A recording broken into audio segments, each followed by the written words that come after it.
पक्षावर माझी काही नाराजी कारणच नाही आहे, कारण की पक्षाने मला लोकसभेसाठी तिकीट दिलेलं आहे. पक्षाने माझ्यावर इतका भरोसा दाखवलेला आहे.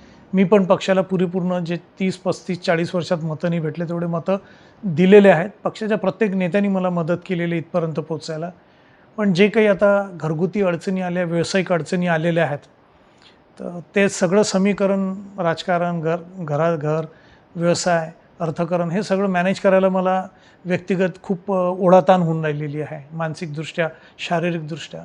म्हणून मी विचार केला की जर आपण पक्षाला न्याय देऊ शकत नसलं तर आपण आपली जागा रिकामी करून कोणाला तरी ती भरण्याची संधी द्यावी. बस त्याच माध्यमातून मी पक्षातनं बाहेर आलेलो आहे. ते नाही आहे सध्या तरी मी काय, आणि पुढे पण असं वाटत नाही की मी राजकारणाशी हे करतो, कारण की राजकारण हे पूर्णपणे हे आहे. निवडून आलोच तो निश्चित समाज, कारण की आज पद नाही आहे, कुठून निवडून नाही आलेलं आहे. जवळपास 96 पासून मी या शहरामध्ये कार्य करतो आहे, कार्यकर्ते सांभाळतो आहे.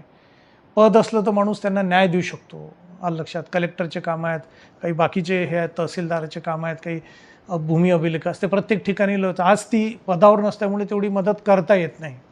आता ठीक आहे, व्यक्तिगत संबंधातनं अधिकारी लोक करतात, कार्यकर्ते, मग पाहिजे तेवढी मदत नाही करता येत, तर त्या कार्यकर्त्यांनाही बिचाऱ्यांना निराशा होतं. तर ह्या सगळ्या अडचणी होत्या, म्हणून मग मी ठरवलं की नाही, आपण बाजूला.